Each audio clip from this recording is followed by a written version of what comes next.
Bienvenue sur 1001 chantiers, le podcast des constructeurs hyperactifs. Je suis Gaël Aymar et je vous partage chaque semaine une entrevue intimiste d'une ou d'un entrepreneur inspiré et inspirant.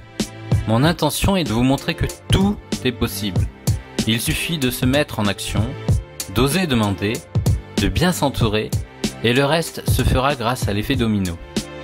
Donnez vie à vos plans, gardez le sourire et on construit ensemble. Si cet épisode vous a inspiré, laissez-moi un avis 5 étoiles sur iTunes. C'est la meilleure manière de m'encourager à vous présenter toujours plus d'histoires de vie enrichissantes. Dans ce premier épisode, j'ai choisi de vous présenter le parcours d'Hélène. Hélène Nicodème est architecte à Bruxelles depuis plus de 10 ans. Elle vient de créer son agence Perspective, qui permet la visualisation en 3D d'environnements fonctionnels dans lesquels on se sent bien. Son coup de crayon concrétisera vos rêves. En toute authenticité, Hélène nous partage son parcours professionnel, mais aussi personnel. Donc salut, merci de m'accueillir chez toi, dans ta ville, la capitale, avec la skyline devant nous. Et c'est cool parce qu'il ne pleut pas. Ah oui, incroyable. Incroyable. C'est assez rare en Belgique. C'est pile poil pour aujourd'hui du coup. Donc, est-ce que tu peux te présenter en quelques mots ce que tu fais, ce que tu as lancé, ton parcours? Ben voilà, moi j'ai un parcours, comme tu disais, d'architecte, mais pas que. Ce qui est intéressant, c'est que depuis quelques mois maintenant, je développe quelque chose vraiment qui me tient à cœur. C'est vraiment un projet de cœur en fait, Perspective. Génial. Et en fait, je l'ai développé finalement avec le bagage que j'ai mis peut-être quelques années à remplir. Et le parcours, en fait, est très varié, ce qui fait que du coup, je suis arrivée à Perspective. Et voilà. J'ai fait des études d'architecture en 2000-2005. Ouais. Donc maintenant, ça fait 12 ans que je suis sortie. Wow. Ça me paraît hier, On va quoi, dire 10 juste. ans. On va dire 10 ans parce que ouais, non. Et puis, effectivement, l'architecture, moi, ça a été juste une révélation. Les études, déjà, j'étais juste comme un poisson dans l'eau. Tu savais, Je savais que c'était ça que je voulais faire, ouais. tu savais à partir de quand, dans ton enfance ou adolescence, tu voulais faire architecte? Très, très tôt. Très très tôt. Très, très tôt, ouais. Pourquoi? Assez tôt. Pourquoi? Parce que j'ai toujours aimé le dessin. Mhm. J'ai vraiment toujours eu un coup de crayon. Ça me passionnait, quoi, simplement. Quand j'étais petite, en fait, mon papy était dessinateur. D'accord. Et dessinateur industriel. Donc, Ok. c'était Un petit peu plus technique. rigoureux, Ouais, technique. tout à fait. Et il rénovait sa maison. Il nous a aidé à rénover notre maison avec mes parents. Et alors, il faisait des plans, bien sûr. Donc, il sortait le calque, il sortait le crayon, et moi, je le regardais. Enfin, j'étais passionnée par ce qu'il faisait. Et donc, déjà très petite, j'étais intriguée par ça. Peut-être le pouvoir de conception, ou enfin, de voir ce qu'il dessinait alors que ça sortait de sa tête. C'était. Tu voyais que il rendait concret ses Ouais. idées? Oui, complètement, parce qu'en plus, après l'avoir dessiné sur le calque, il dessinait des plans de mobilier au 20e. Après, Mais il arrivait aussi à il les faisait le construire. montage, Ouais. voilà, c'est ça. Et Génial. j'ai toujours ce souvenir-là de voir mon papa avec mon papy qui montait les meubles dans ma chambre. Enfin, j'ai eu des meubles sur mesure alors que j'avais à Très, peine, très tôt. j'avais même 7 ans, tu vois, et ces meubles étaient juste super bien conçus, c'était hyper efficace, c'était vraiment super chouette. Donc ça m'a toujours un peu chipoté. Et puis quand on partait en vacances, je dessinais la maison de vacances au soleil, je ramenais Ah oui. des dessins, enfin. Tu dessinais chaque fois les maisons où tu étais en fait. Toujours. C'était pas le bord de la mer, la Non, plage, c'était non. la maison. C'était la maison, Ouais, le je me logement. souviens, Il y a même Ah une ouais. photo qui m'a rappelé ce souvenir-là, peut-être que je l'avais plus, mais c'est vrai que les photos, ça aide à se souvenir. Je crois que j'avais à peine 7 ans, j'étais assise sur un escalier en pierre en Corse. Et je dessinais la maison en pierre, donc vraiment c'était Énorme. la maison du cru en En Corse. Corse. Et je dessinais sur mon carnet et je me souviens de cette photo. J'avais juste l'impression d'être au bon endroit, au bon moment. T'as gardé Tu ces vois. carnets? C'est- Quelques-uns? Oui, Ouais. ma maman a gardé tous mes dessins presque, c'est un C'est truc de fou. génial. Et à mes 30 ans, elle m'a offert mon album où elle avait vraiment gardé tous les dessins. Énorme. Génial. Tu vois Donc vraiment t'as l'évolution encore la du maison dessin. en Ah pierre. oui, complètement. Énorme. C'est génial. Donc ça vient de là. Alors, bien Ah sûr. ouais, c'est sûr, quoi. Et toujours, Ah, c'est top. c'est vraiment quelque chose. T'as pris des cours de dessin Oui, très tôt. très tôt? Ouais. Ça, c'est chouette parce que j'ai assez rapidement dit que je voulais apprendre à dessiner. Et je me souviens d'un retour que le prof de dessin avait fait à mes parents. J'étais toute petite, je crois que j'avais même pas 5-6 ans. Je devais être entrée en primaire, je pense. Et on devait dessiner un panda. Mon animal totem en plus, c'est très C'est je me génial. souviens de ça maintenant. Et il fallait dessiner un panda et on nous expliquait comment d'abord construire la forme, le Parce que volume. moi, tu me demandes ça, je fais un bonhomme de neige. Mais Et oui, pas c'est un ça, mais panda. c'est super dur. Mais alors, fallait jouer avec les ombres, avec Oui. Voilà. Donc, on allait jusqu'au dessin de l'animal, mais avec les ombres et tout, quoi. Donc, déjà à 6 ans. Déjà, ouais. Et le gars, je me souviens vraiment bien de lui. On a des flashs comme ça avec des... Mm. tu sais, c'est un peu des mentors, comme ça, tu vois. Il a dit à mes parents, elle a un talent. Elle a du talent là-dedans. Et ça, je Génial. m'en souviendrai comme si c'était hier. Parce que C'est génial. l'avoir entendu dire à mes parents que, Mm. j'étais juste, mais oui, c'est ça que je veux faire. C'est ça que je veux faire. C'est ça Ok. que je veux faire. Donc ça, c'était Je le réglé. savais déjà. C'était tout droit. Tout droit. Ouais, clairement. Ok. Et donc tu m'avais raconté que en archi, Mhm. en école d'archi, tu continuais à dessiner Ouais, toujours. à la main. Coup de crayon. Tout le monde, à un moment donné, partait vers la DAO, donc le dessin assisté ordinateur. Donc finalement, moi aussi, il fallait bien que je m'y mette. Donc j'ai appris à dessiner sur l'ordi, vu que je suis un peu geek, ça me plaisait aussi. Mais rien à faire. Le crayon, c'était beaucoup plus puissant. T'as un toucher. C'est la texture du crayon sur le calque, c'est la puissance finalement de la conception qui est en fait juste le lien entre... T'as la mémoire du geste en fait. Oui, c'est ça.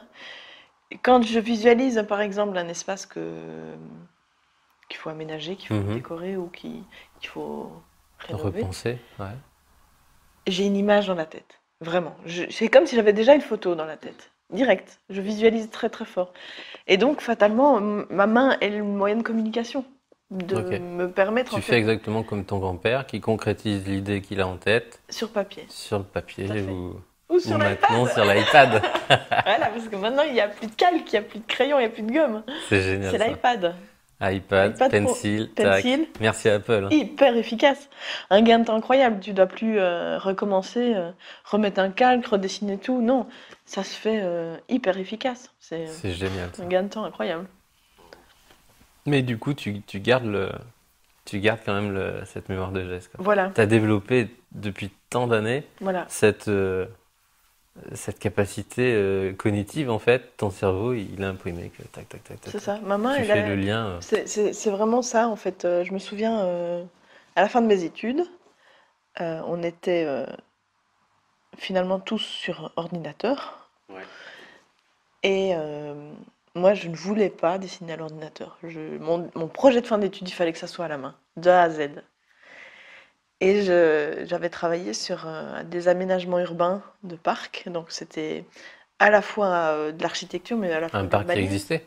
Non, il fallait concevoir un nouveau parc. T'avais une base. Alors, on était sur Liège, donc c'était sur un site qui existait. Et en gros, c'était un espace en friche. D'accord. Simplement des terrains qu'il fallait redynamiser. Et avec deux C'était pas potes, on le. avait conçu Tu m'avais un aussi projet. parlé du parc André Citroën, non? Voilà, donc moi je me suis inspirée Ah voilà, ok, d'un d'accord. parc. Ouais. Fatalement, mon programme c'était celui-là, c'était de redynamiser un espace en mettant en place des parcs urbains, Mhm. repenser tout ça et puis rajouter dans ces parcs de l'architecture événementielle, etc. Donc, moi, je me suis inspirée de ce qui existait. Moi, je n'étais pas urbaniste, je n'étais pas architecte de jardin ou architecte. Donc, je ne savais pas comment construire avec le végétal. C'est très, très différent, en fait. Ouais. Mais c'était un challenge, vraiment. Et du coup, ce qui m'a inspiré, c'est le parc Citroën à Paris, effectivement. C'était pour moi le parc le plus architecturé qui existait. Et donc, En contemporain. oui, c'est ça. Vraiment Ok. très linéaire. Et puis à la fois, il y avait quand même des zones plus topographiques où la nature prenait un peu le dessus. Ok. Il y a effectivement des structures qui sont plus architecturées, je Mhm. dirais. Et donc, en l'occurrence, ici, vu que c'était des espaces urbains, il fallait dessiner ça à une certaine échelle. Et pour qu'on puisse voir quelque chose, il fallait quand même Une grande. une grande surface. Donc, j'ai dessiné l'équivalent de 8 à 0 à la main sur Pour du ton papier con- directement Pour ton concours. pour ce concours de fin d'études. Et je En n'ai pas combien de utilisé temps? de calque. Donc, En combien de temps, en tu combien de penses? temps pour avoir effectivement d'abord conçu le projet et après le retranscrire Mhm. pour que ça puisse être présenté. Je me souviens que j'ai passé une semaine presque non-stop sur ces dessins, en A0, nuit et jour presque. Une semaine pour Pour dessiner dessiner simplement, le pas le tout. concevoir, Le tout. le tout. Ok. C'était une semaine, nuit et jour, quoi. Une charrette Une charrette d'une semaine, d'une semaine, comme on dit en complètement. archi. Dingue, oui, charrette. Et d'ailleurs, on se partageait les couchettes pour pouvoir dormir moins de 3 Tous heures. les archives C'est ça, voilà. vont se reconnaître là-dedans. Format charrette. Obligatoirement. C'était dingue. Et en fait, moi, j'ai vraiment pris plaisir à retranscrire ça sur papier parce que dans ma tête, c'était très, très clair. Hmm. Je voyais les choses. Évidemment, c'est en dessinant que après je pouvais rectifier le tir si ça n'allait pas, mais c'était un plaisir de dessiner. Au fur et à mesure, ce projet prenait forme.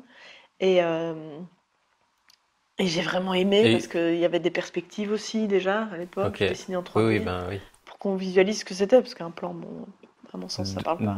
D'où perspective C'est ça, aujourd'hui. complètement. Et quel a été le regard des autres? Qu'est-ce qu'ils t'ont dit les autres, tes collègues de promo, mais aussi les profs ou Alors, il y a un le prof, jury.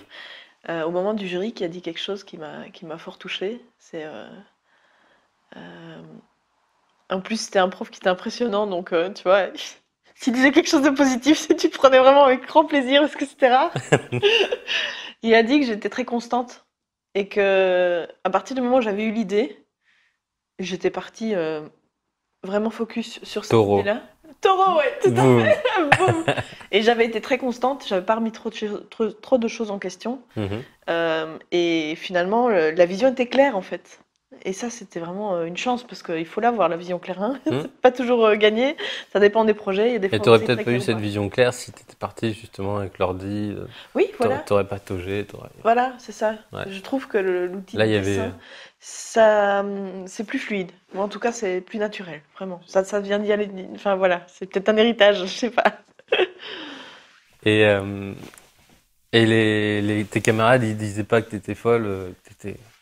Ah, quand je m'en suis lancée dans mes 8 à 0, là, on me regardait un peu de travers parce que on se demandait si c'était bien normal parce que les autres, ils avaient 4 à 0.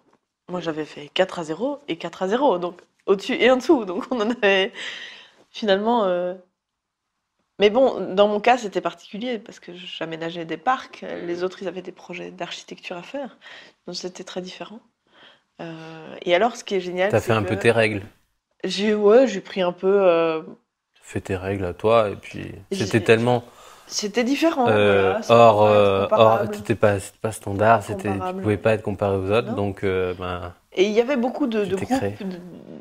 qui avaient prévu des aménagements de parcs urbains, parce que finalement, Mhm. le site était tellement grand que tu pouvais pas faire qu'un bâtiment. Il D'accord. fallait aménager l'urbanisme plutôt, cinquième. Dernière année d'archi, c'était beaucoup d'urbanisme.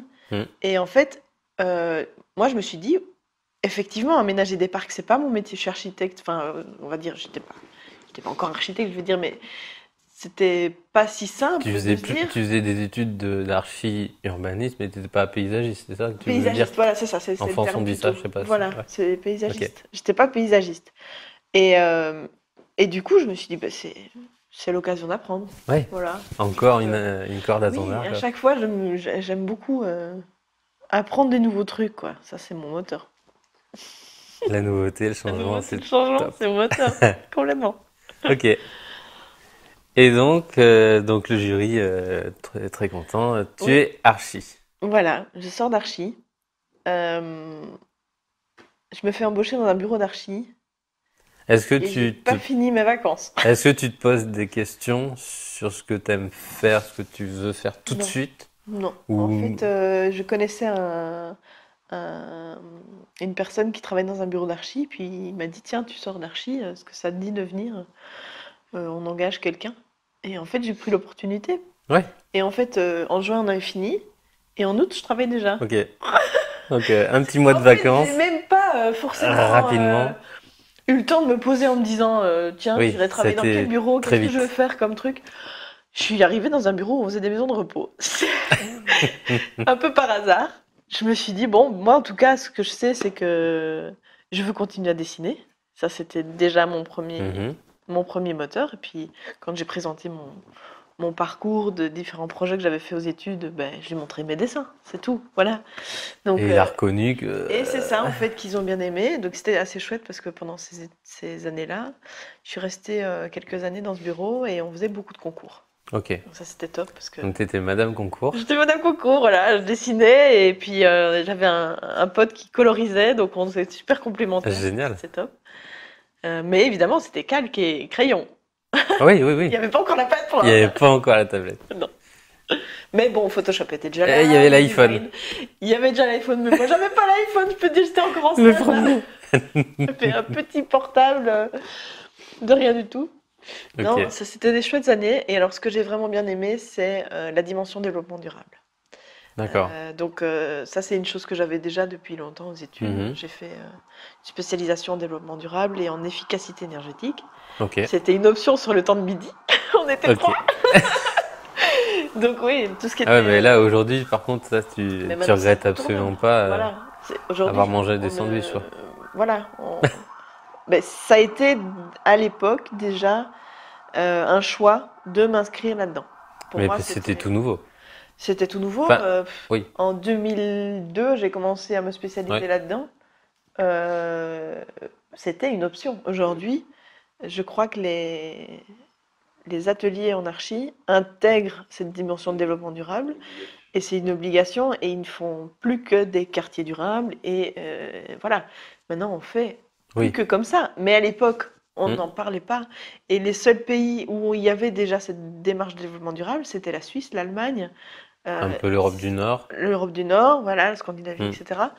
Mais vraiment, c'était presque marginal. Hmm. Les gens qui construisaient des maisons autonomes, tout ça, c'était des gens marginaux. Oui, oui. Alors que bah, aujourd'hui, c'est C'est normal, l'inverse. c'est tout à fait Et imposé même. heureusement.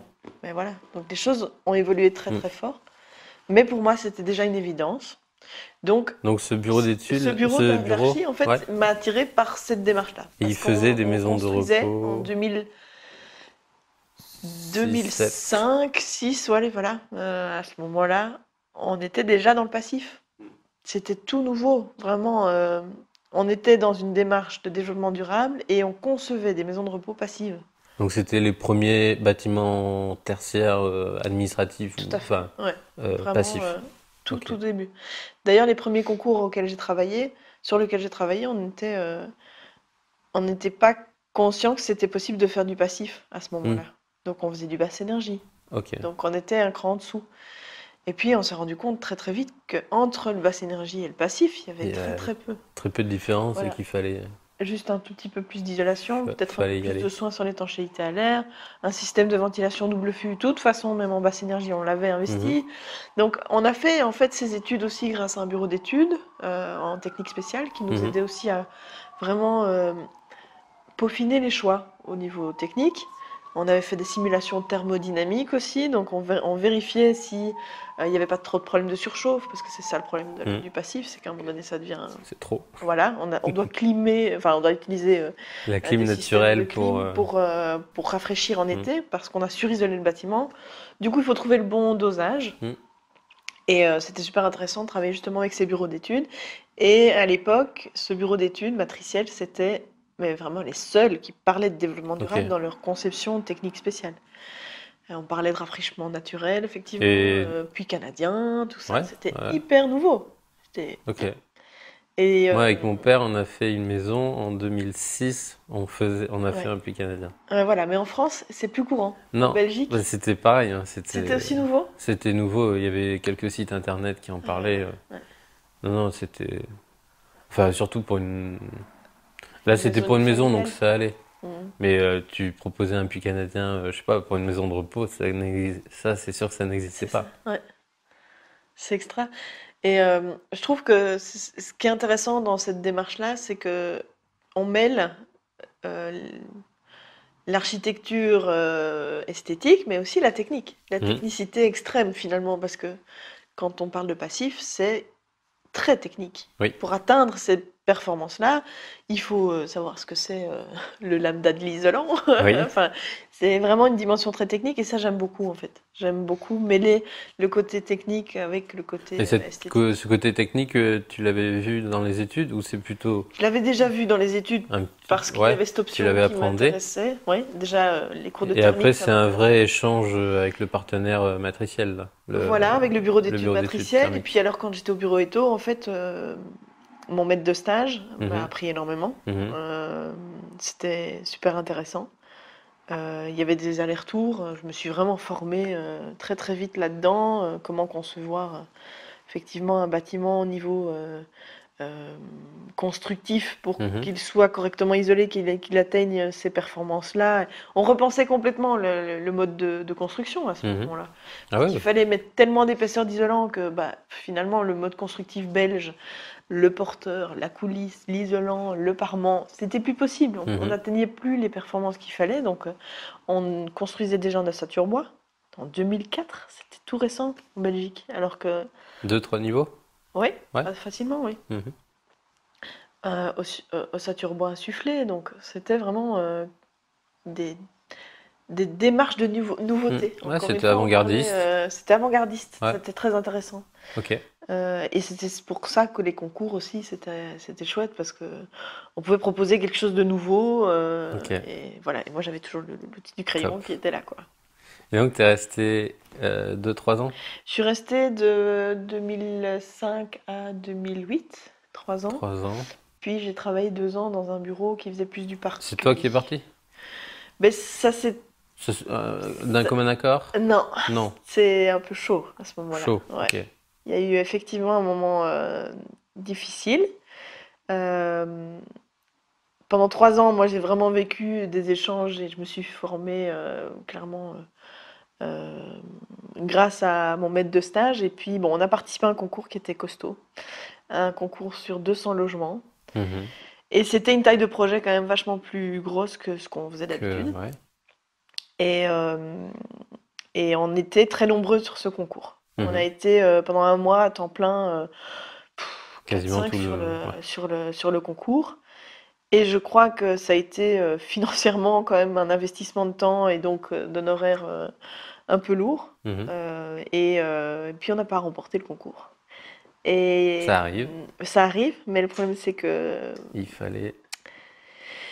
c'est que mon boss, bah, il a pas supporté. Puis il y a eu des échanges qui ont été difficiles. Puis j'ai dû quitter Ok. dans la seconde. Donc ça, Mhm. ça a été un moment un peu dur, vraiment qui m'a marqué parce que ça s'était très Ouais, très bien passé pendant toutes ces années. je vois exactement ce qui s'est passé. C'est la figure du mentor en plus. C'était un mentor. Ouais, pour moi, c'était un Qui. mentor. Il m'a appris énormément. Maintenant, je suis Qui. plus en paix avec ça. Mais par contre, sur le moment même, moi, j'ai vraiment mal vécu ça parce qu'effectivement, c'était quelqu'un qui était de l'ordre du guide, Hmm. qui m'avait formé. Et j'avais beaucoup de respect pour lui parce qu'il avait un certain âge. Donc, il y avait le respect de la sagesse, tu vois. C'est pareil que moi. Oui, ah ben voilà. J'avais la même chose, le mentor, et pendant l'été, ben, je lui disais que je voulais reprendre mes études Mhm. et que c'était pas possible de rester chez lui parce que les études n'allaient pas avec euh, le bureau d'études en question. Ouais. C'était pas comme ça que ça marchait. Il fallait que je sois sur le chantier plutôt. Mhm. Et, et il voulait pas, il voulait pas. Et Parce mon que dans sa père. tête, je reprenais le bureau d'études. Ah oui, pour toi, t'étais Pour lui, c'était, l'associé idéal. Et... j'étais le repreneur. Il avait pas misé sur moi dès le début, mais petit à petit, c'était un, un père mentor Ouais, qui tout m'a à tout fait. appris.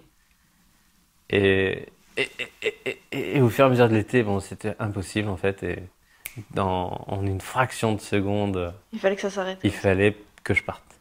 Ouais. Et ça, c'est dur, hein. C'est violent quand même, hein. Et c'est violent. C'est très violent parce qu'en fait, C'est il y a rien un. à faire. Tu peux pas être indifférent aussi à un moment donné à l'attachement d'un mentor. Parce que Non, c'est quelqu'un qui te forme avec. surtout si jeune.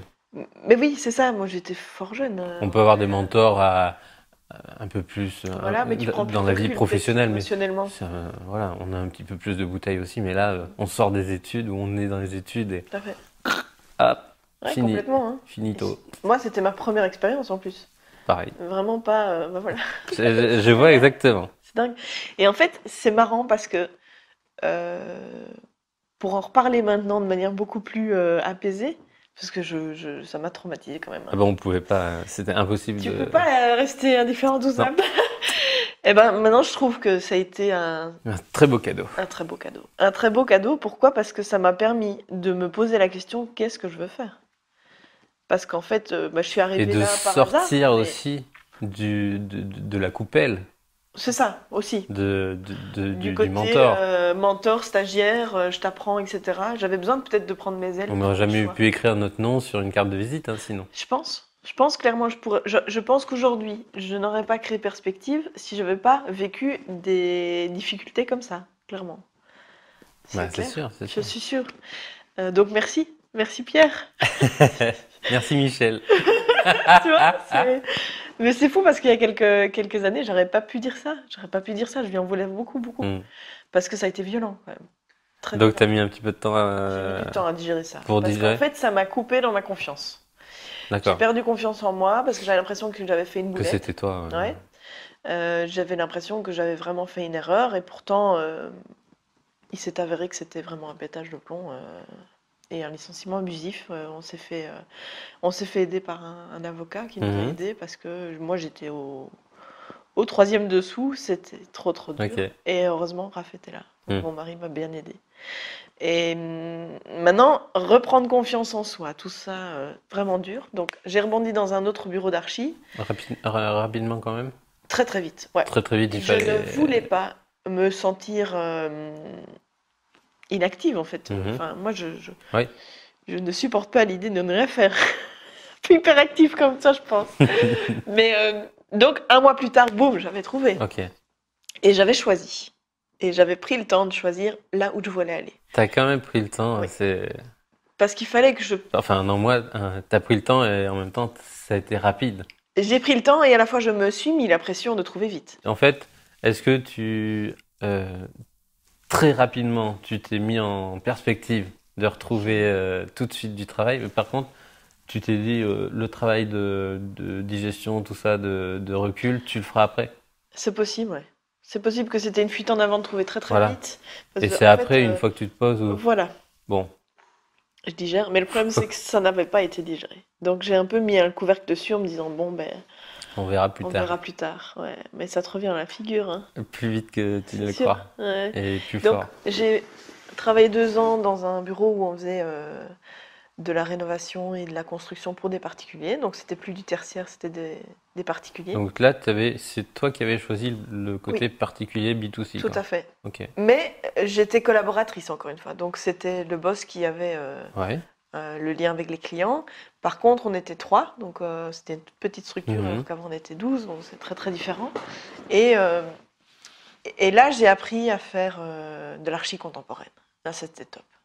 On faisait des salles de bain avec des pierres sur mesure. Enfin, c'était magnifique. Moi, Et là, j'adorais. t'as découvert le contact client.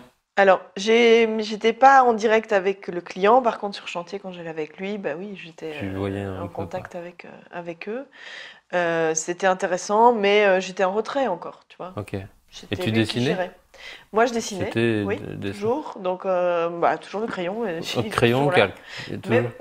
Mais par contre, les présentations Des AO. aux clients, c'était des AO et 3D. Ok. mais SketchUp et compagnie. Et là, c'était des projets de grande ampleur. Je trouvais que c'était assez intéressant. C'était des clients qui avaient potentiellement de l'argent. Oui, c'était des projets de grande ampleur pour les des particuliers. Ouais, Ouais. ouais. Ok. Des grosses villas. Génial. C'était intéressant parce qu'on allait vraiment dans le détail de l'archi d'intérieur. Et puis, avec carte blanche et nos limites, c'est cool. Ça fait plaisir. C'est clair, c'est clair. On peut... Donc, tu apprends à connaître des beaux matériaux. Les On avait designers, fait des dressings en ONG, une sorte de bois d'Afrique. Enfin, tout était millimétré. C'était très intéressant. Donc, ça a été une autre école, on va dire. Très différente des maisons de repos passives, techniques, où il n'y avait pas vraiment beaucoup d'esthétique, on va dire. Il faut que ce soit fonctionnel. C'était pas spécialement cosy. Et technique, donc c'est cool. Et alors après, effectivement, 2 ans dans ce bureau d'archi. Et en fait, on était en contact avec des clients qui avaient quand même pas mal de sous et qui étaient peut-être un peu trop parangons à mon goût. J'ai voulu faire du social. Différence de valeur. Ah ouais, moi j'étais pas en phase. Je trouvais qu'il y avait une exigence qui était déplacée. Une exigence et il n'y avait pas le respect en retour. Ouais, je trouvais que c'était très... et je sentais aussi que... Il fallait que je paye, vous faites ça, et c'est tout. C'est normal. Moi, je m'y retrouvais pas vraiment. Il y avait plus vraiment de place à l'humain, quoi. Je trouvais que c'était presque même déplacé. D'accord. Et donc, alors là, du coup, je suis besoin de faire partie. du social. Donc là, c'est toi qui es parti. Je suis partie Comme ça. pour, Et t'avais trouvé. pour aussi stabiliser mon statut. Parce qu'en fait, on avait envie d'avoir des enfants avec mon mari. Et c'était quoi comme statut là que tu avais? On était indépendants. Enfin, Raph et moi, on était tous les deux indépendants. Et donc, Donc tu facturais à ton patron? voilà, D'accord, je ok. facturais mes heures. Ok, je savais pas. Ok. Ouais. En Belgique, en Ok. fait, les architectes sont indépendants. Il D'accord. n'y a pas de statut d'employé. Même, Très ok. Et donc même au bureau d'études avant, Oui, indépendante. t'étais indépendante. Ouais, À chaque tout à fois, fait. tu factures. Ok. Voilà. Donc c'est ok. C'est pas comme en France. Non, je sais. En France, il y a la majorité sont archi salariés. Mais par contre, c'est le même système pour un avocat. Un Oui. avocat ne sera jamais Ah salarié. ben voilà, nous Ok. on est plus... Les avocats ici, c'est la même chose que les architectes. Ok, ok. Bon, il y a certains architectes qui ont des statuts d'employés, mais c'est ponctuel, c'est rare. Mais donc voilà, dès le départ, t'as pas le choix, t'es indépendant, boum, tu Oui, comprends ce que d'accord. c'est une déclaration de TVA, tu te prends un comptable, donc t'es un peu paumé au début, hein, quand même, faut le dire. Ah bah au début, on est Mais obligé. bon, voilà, c'est comme Mais tu te fais entourer. Puis... Voilà. Et donc là, vu qu'on avait envie d'avoir un enfant, que le statut d'indépendance c'est quand même vachement dur en tant que femme et puis maman, Ouais. t'as pas de congé de maternité, etc. Bon, enfin t'as peu, on va dire. Après un mois et demi, tu dois retourner au boulot, quoi. Enfin, moi, je voyais pas ça comme ça. Je me suis dit, c'était pas si on a un enfant, pas le je travail veux être qui est la disponible, priorité. quoi. Ah non, c'est clair. On vit pas pour Et le donc, travail. j'ai mis, entre guillemets, mes envies professionnelles un peu en stand-by. Et j'avais envie de faire de l'humain. Donc, j'ai postulé dans une ASBL pour offrir du conseil. Une association. Oui, c'est une ça association. En France, on appelle ça une association. Et donc, c'était super chouette parce que l'humain était au centre, quoi. En gros, Ok. on donnait du conseil en gestion énergétique, en rénovation, durable, matériaux naturels. On donnait toutes les infos sur les primes. On était un peu la porte d'entrée de je veux rénover ma maison, je veux faire des économies d'énergie, je sais pas par où commencer, quoi. Ok. Donc c'était intéressant parce qu'il y avait des audits énergétiques, des visites. Je voyais je sais pas combien de personnes par an, mais c'était Et du dingue. contact, et du conseil. C'était du contact humain c'est tout génial, le temps, quoi. tout le temps, tout le temps. Et c'était un conseil gratuit. Donc quand on offrait un conseil de qualité et que les gens disaient bon je vous dois combien la visite et le rien. conseil, et on disait non c'est subventionné par la région, c'est gratuit, les gens étaient scotchés. C'était waouh, incroyable, vous m'avez donné plein de pistes, en plus vous me donnez accès aux primes, je vais gagner autant d'argent et ça c'est gratuit, incroyable. C'est génial. C'était la volonté de l'État politique tout à fait, belge. la région de Bruxelles en fait. Donc, à l'époque, je trouvais que il y a eu un vrai boom politique avec Evelyn Uyttebroek, ça c'est une ministre de l'environnement à l'époque qui a complètement inversé la vapeur en Belgique. donc là, on est en 2010. C'est ça, non 2009. 2009, ok. Ouais, parce que ça correspond à la Ok. rénovation de notre maison, mais j'y viens. On a, je trouve qu'à ce moment-là, effectivement, la ministre a posé l'acte que Bruxelles allait faire mieux que ses voisins et vraiment impacter bah, le patrimoine immobilier, on va dire, au niveau énergétique. Les bilans étaient très mauvais pour Bruxelles. En gros, 70% des émissions de CO2, c'est le bâtiment, c'est le résidentiel. 70%, ok. 70%, voilà. Et, euh, et donc, C'est énorme. c'est énorme. Bruxelles, c'est vraiment le... Si on veut faire des économies d'énergie, il faut travailler sur le particulier, sur la rénovation du bâtiment et sur le résidentiel. Et pour moi, ça c'était mon why, quoi. C'était mon pourquoi. C'est génial. Je veux absolument aider les gens qui sont dans cette démarche, de le faire bien, que ça soit efficient et en plus que financièrement ils s'y retrouvent Mhm. pour qu'ils investissent, quoi. Donc c'était super parce que j'étais en amont de leur projet, je leur donnais les priorités d'intervention en fonction du bilan énergétique. Et puis j'essayais de les convaincre qu'il y avait des matériaux qui étaient plus naturels, meilleurs pour leur santé, et que si on isolait correctement, il fallait quand même ventiler pour qu'on puisse avoir une Ouais, cohérence sinon, là-dedans. ça va être tout pourri. Voilà, c'était top. Moi, j'étais Ok. vraiment dans mon élément, super intéressant. J'ai travaillé quelques années dans quelques ASBL différentes, mais toujours dans le même Ok. euh, T'as fait le tour processus. autour. Je travaillais dans une ASBL qui s'appelait Habitat et Rénovation, et puis la Maison de l'Énergie. À Et chaque fois, c'est des opportunités. Tu voulais du nouveau? Euh, Nouvelle équipe, non, en nouveau. fait, moi j'aimais bien l'ASBL dans lequel j'étais, Mhm. mais j'avais une mission de 4 ans, parce que c'était dans le cadre d'un contrat de quartier, c'est-à-dire qu'il y avait vraiment un programme de revitalisation dans le quartier où D'accord. j'étais, Ok. et il y Une avait... fois que tout le monde a été conseillé, c'est pas ça, c'est que presque. c'était vraiment un subside temporaire, et donc D'accord, arrivé la à la subvention. fin, on me disait pas spécialement on a trouvé quelque chose pour Il n'y toi, avait plus de donc... subvention. Ok. Ouais, plus de subventions, donc moi je me suis dit, il faut que je rebondisse avant qu'on me dise Ok, qu'il n'y a ok. pas de plat. Ok. Bon, j'aurais pu rester, il y aurait peut-être eu quelque chose, mais voilà, j'ai changé. Mhm. Je suis arrivée dans une ASBL où on faisait plus du conseil énergie, donc cette maison de l'énergie là. Et c'était super chouette parce qu'on a tout monté de A à Z, donc il n'y avait rien. Ok. Il n'y avait même pas les bureaux, on a rénové les bureaux, enfin c'était super. Monter tout de A à Z, c'était super.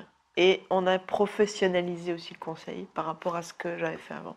Ok. C'était C'était c'était chouette. plus. Il y avait un process, il y C'était avait plus pro, il y des avait fiches, de la des. communication, il y Ok. avait un site internet, il y avait un Ouais, ouais. programme de gestion, on encodait les bâtiments. Totalement différent. C'était beaucoup plus pro, je trouvais Hmm. vraiment. Et puis la région avait investi là-dedans, et donc on avait plus de subsides que dans les petites ASBL où j'étais avant.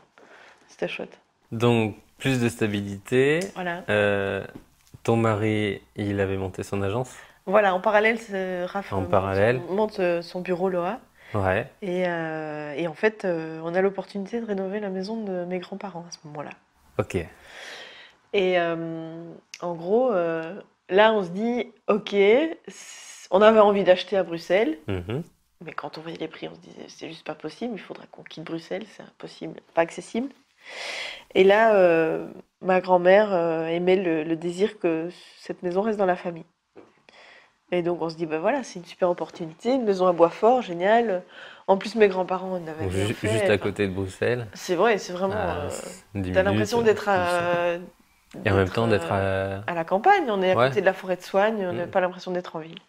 Donc super, géniale opportunité. Surtout qu'en plus, mes grands-parents n'avaient pas rénové grand-chose, donc c'était une maison on pouvait À tout l'état faire, brut, c'était voilà, génial. c'était un super terrain de jeu. Voilà, un terrain de jeu. Pour deux archis en plus, C'est clair. c'est Donc le on s'est rêve. dit, ok, maintenant avec le bagage qu'on a, qu'est-ce qu'on fait, quoi? Et on a réfléchi à cette maison. Et au départ, on s'est dit, on va bien l'isoler. Enfin voilà, avec toutes nos valeurs, on s'est dit, ce bâtiment-là, on veut en faire peut-être un exemple, quoi. Et c'était super chouette parce qu'en fait, on a Le participé à un challenge. concours. C'était un gros challenge. Bâtiment exemplaire. Donc c'était un concours qui était justement lancé par la ministre Evelyne Uyttebroeck D'accord. pour impacter sur Bruxelles. Et en fait, elle donnait des subsides aux bâtiments qui étaient exemplaires au Mhm. sens développement durable. Donc, Ouais. les bâtiments passifs, les bâtiments avec des matériaux naturels. Économe. Ça allait dans tous les sens. Hein. Le Mm. développement durable, c'était aussi au niveau social, au niveau économique, au niveau Ok. technique. Donc, Mais bon, au minimum, je pense qu'il fallait atteindre certaines performances énergétiques Mhm. et montrer que voilà, le bâtiment était plus autonome qu'un autre. Et donc, on a participé à ce concours en septembre 2009. On n'avait pas encore rénové quoi que ce soit. On s'est dit, bon, on essaye, on verra. Et on a déposé ce concours et on a dit qu'on allait la rendre passive. Mais genre complètement débile.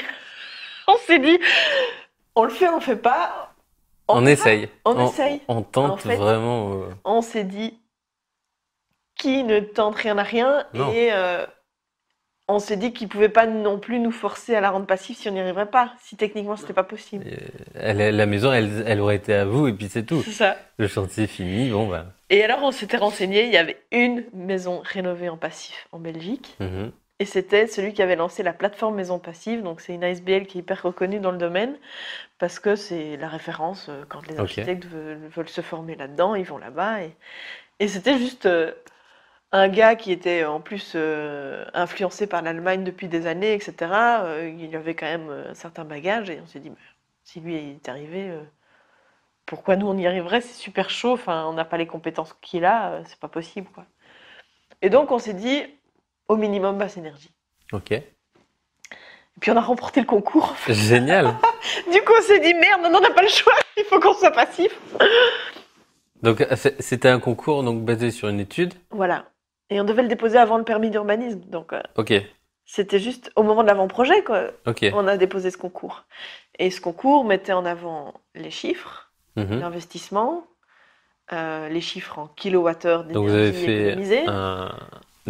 les plans, Voilà. un estimatif, Ouais. et vous aviez tous vos artisans Oui. de près qui avaient donné leur. On n'avait pas encore fait les demandes de devis. C'était Ok, juste pas avant. de devis. On avait fait une estimation. Estimatif. Ouais, Ok. c'était des estimations sur base de l'expérience qu'on avait. On s'est Oui. dit, bon, si on veut investir dans le bâtiment, qu'est-ce que ça coûte de faire du basse énergie? Qu'est-ce que ça coûte de faire du passif?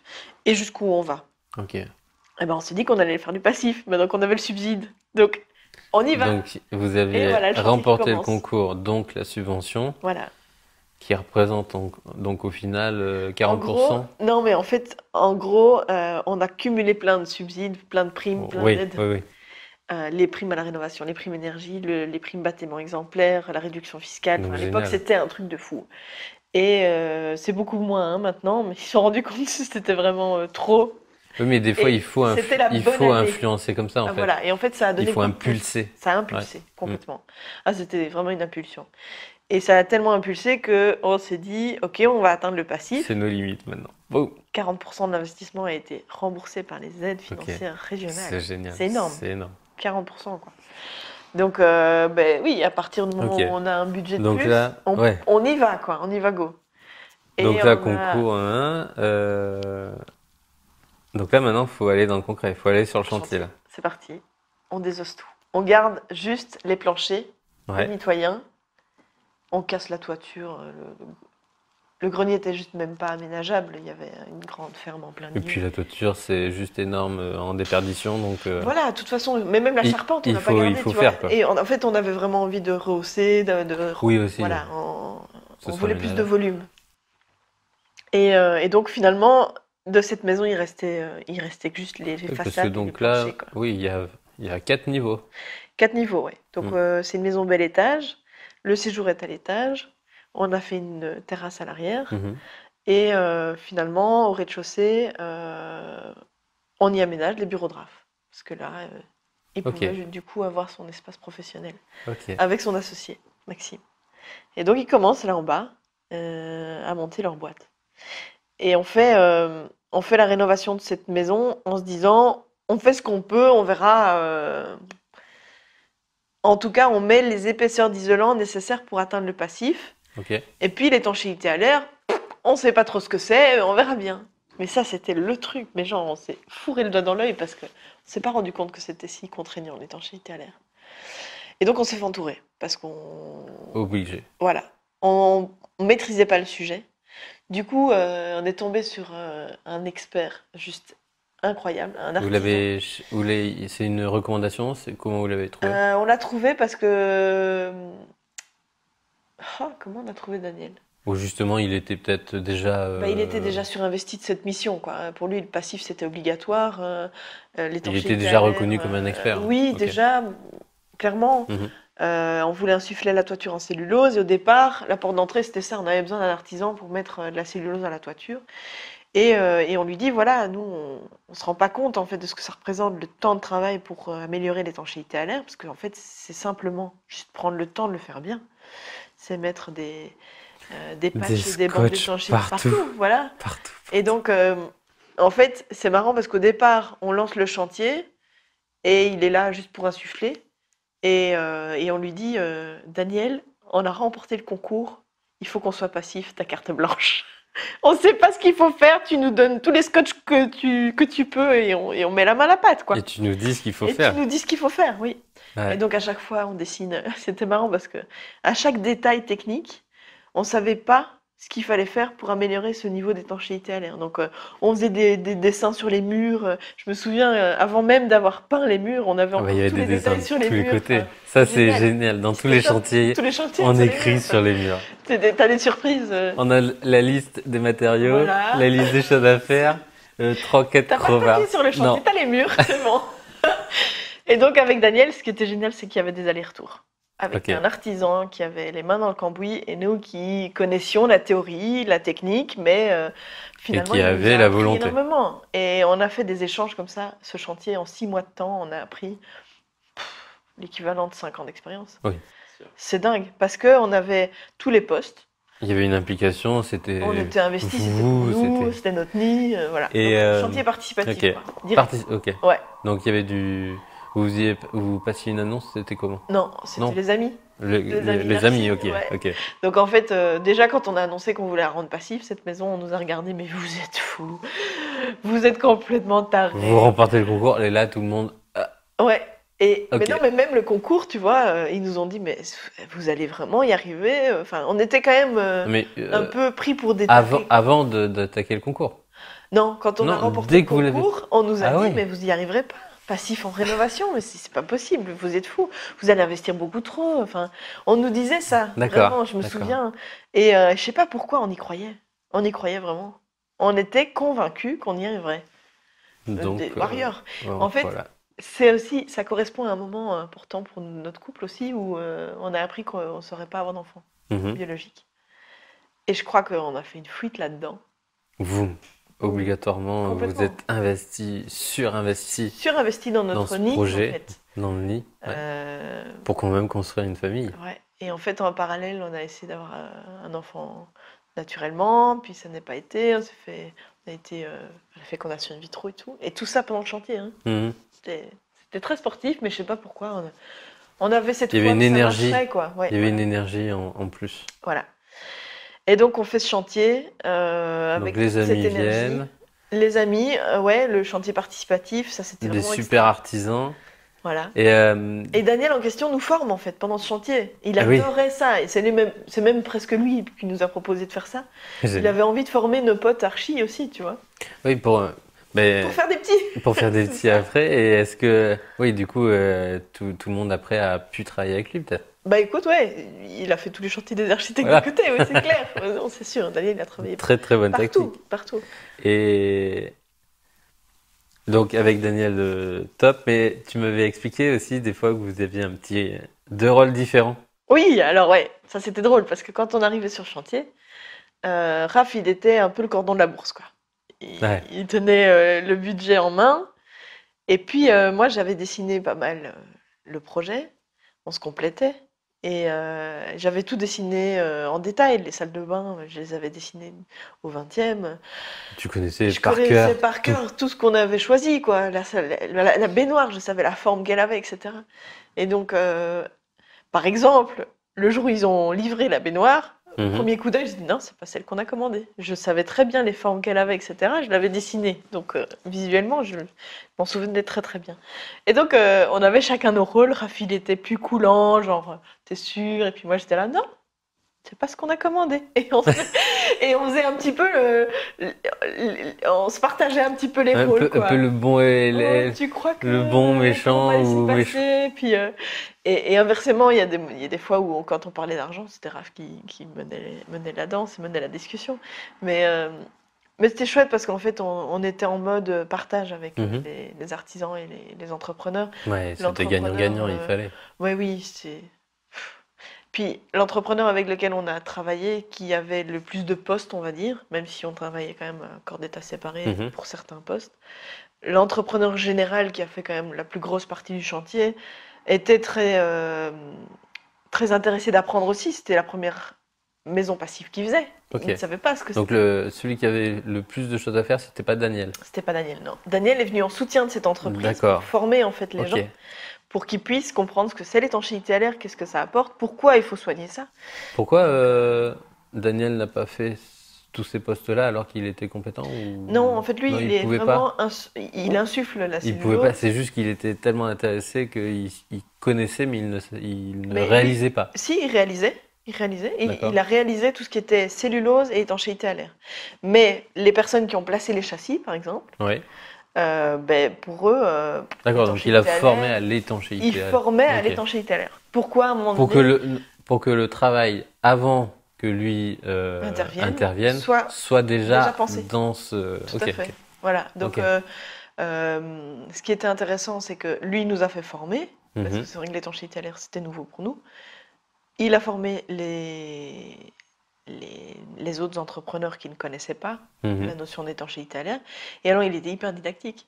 Maintenant, il fait que de la formation. C'est génial. Voilà. Et Donc c'est. lui aussi, ça lui a insufflé Oui. une nouvelle Enfin, direction. il fait que de la formation, non. Il garde encore son. Il garde son métier d'entrepreneur, l'entreprise, mais Voilà. il forme. forme, il Il donne. forme dans l'acoustique maintenant. Donc tout ça, c'est lié. C'est vraiment. Ok. Et donc, super intéressant. On a appris énormément. Et, euh, et puis, quand on est rentré dans la maison, ben on a appris que les fécondations in vitro, ça marcherait pas. Et là, ça nous a fait un coup parce qu'on avait rénové une maison de 150 mètres carrés avec 3 chambres. Pour être deux. Et ouais, pour être deux, quoi. Et il y avait plus cette énergie de il faut finir, il faut faire Ouais. le chantier. Ouais, et puis Donc, nous, ça nous a vraiment porté, down. en fait, cette énergie-là. Et on a eu quand même un gros down après. On a appris, à l'époque, notre chambre, c'était celle de Juliette. Et on a appris qu'on n'aurait pas d'enfants là. Et que la fécondation in vitro n'avait pas marché. On s'est mis à chouler tous les deux dans cette pièce en se disant, mais quoi, et cette maison? On est deux, qu'est-ce qu'on fait? Et donc après 2 tentatives, on s'est dit, qu'est-ce qu'on fait? On s'acharne ou pas? On n'a pas voulu s'acharner. Mhm. Et on a rebondi vers l'adoption. Un autre cadeau de Un la autre vie. projet, quoi, boum! Un projet qui nous a porté, là. Ça nous a vraiment porté. Même si c'était hyper dur, on s'est dit, ben voilà, la vie veut ça. Même si au moment même, c'était dur à encaisser, Mhm. on s'est dit, ben voilà, Il faut remplir cette maison. c'est comme ça. c'est pas Obligatoirement. autrement. Ça, c'est C'est sûr. clair, il n'y a pas de choix. Cette maison, on l'a faite pour, Il n'y a pas le choix. que ce soit vivant. Et donc on est Et c'est vivant. et bim, quoi, mais maintenant c'est clairement vivant. Ça c'est sûr. Et donc quand j'y pense, là, j'ai les larmes aux yeux parce que je me dis, mince, c'est fou parce que on arrivait dans cette maison en étant hyper content d'avoir réussi ce challenge et on avait quand même une belle grosse mauvaise nouvelle, quoi.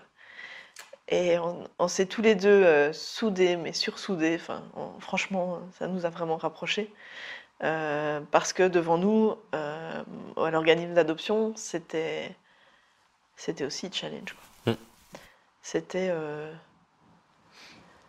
ok, pour 100 couples adoptants, il y a 25 enfants, 25 couples qui est sélectionné. Donc d'emblée, on nous disait,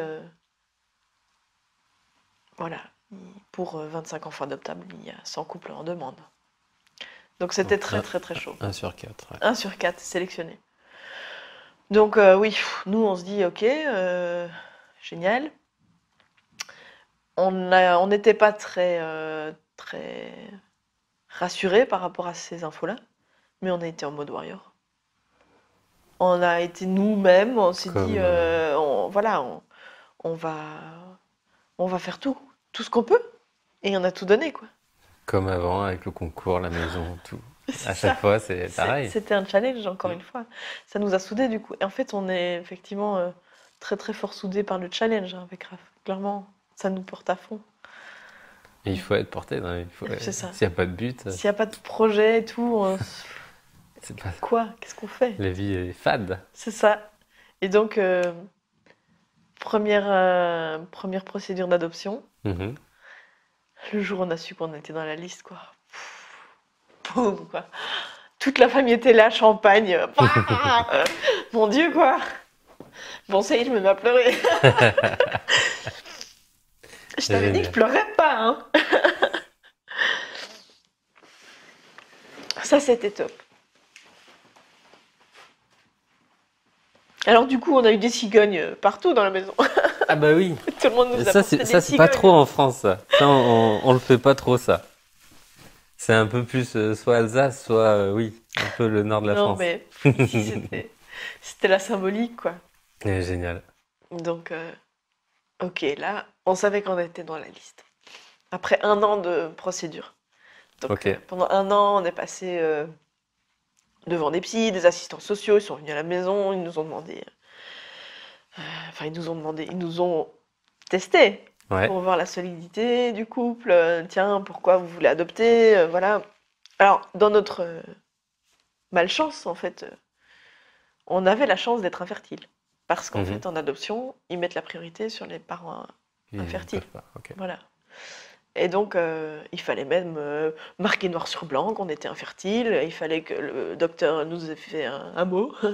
Donc, ouais, c'était lourd. Franchement, très, très lourd. Et à la fois, ils n'ont pas le choix. Et deuxième chance, est-ce que le fait d'avoir euh, peut-être montré l'exemple avec la réalisation de cette maison, du foyer, est-ce que ça c'était Ben, on quelque en a chose? parlé. Oui, clairement, on a dit qu'on avait rénové notre maison, que voilà, maintenant la maison était prête Prête, voilà. pour accueillir un bébé. Donc oui, ça faisait partie de notre histoire. Et donc, on nous a dit au moment de la signature de la convention qu'il fallait attendre. Et attendre combien de temps? On ne savait pas. Ils nous disaient 2 ans. Donc Donc là, un an plus deux, non. aïe, aïe, aïe, ouais, non, c'est hyper long, hein. Pour moi, attendre 2 ans, c'était juste impossible. Ouais, c'est interminable. Interminable. Tu vois pas le bout. Mm. Moi, j'ai mal vécu l'attente, vraiment. Je trouvais que c'était juste pas possible, que ce temps ne passait pas. J'avais l'impression de devoir combler le temps. J'ai fait de la céramique à ce moment-là. Je me suis reconnectée avec le travail Le manuel, toucher, ouais. le travail à la terre. Et c'est marrant parce qu'en fait, j'ai L'ancrage. appris que la terre, c'était l'ancrage et Mm. la terre-mère aussi. La Ouais. notion de la maternité, très très Ok. fort. Euh, et donc voilà, j'ai fait du tour, j'ai essayé plein de choses qui Il m'ont fallait permis meubler. Il fallait combler pour que Fallait le temps combler, passe. Je voulais que le temps passe. Je trouvais que c'était mais lent à mourir. Et donc au final, il n'y a pas eu 2 ans. Au final, Juliette est arrivée après 9 mois. Oui. 9 mois, t'imagines?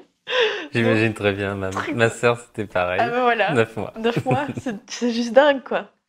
Le téléphone sonne après 9 mois. Ouais. Et voilà, le jour où le téléphone sonne, c'est Raph qui décroche et puis m'annonce la nouvelle, quoi. Et là, en fait, on apprend qu'on est parents. Et en fait, on ne l'a jamais vu. Ça, c'est incroyable. Ça, et tes parents. À ce moment-là, tes parents. Donc, Ok. tu sais que tu as un petit bout, tu ne l'as jamais vu, mais que, voilà. Moi, j'ai l'impression qu'on m'a annoncé que j'étais enceinte et que 2 semaines après, j'allais accoucher. C'est fou. Parce qu'en fait, entre le moment du coup de fil et le moment où on Oui, il y a- rencontre Juliette, il y avait 2 semaines. Ok. C'est les 2 semaines les plus interminables de ma vie. Parce que je savais que j'étais maman, mais je l'avais jamais vue. Ça, c'est Et incroyable. donc, on nous montre pas de photos non plus. Donc, on nous a raconté son histoire, on nous a expliqué pourquoi elle était adoptable. Et donc, on s'est construit un petit peu une image. Ok. Et puis 2 semaines après, on l'a rencontrée. Ça, c'était juste incroyable, quoi. Juste incroyable. On partait de la maison, on savait qu'on rentrerait à 3 quelques jours plus tard, quoi. D'accord, donc dès que vous la voyez pour la première fois.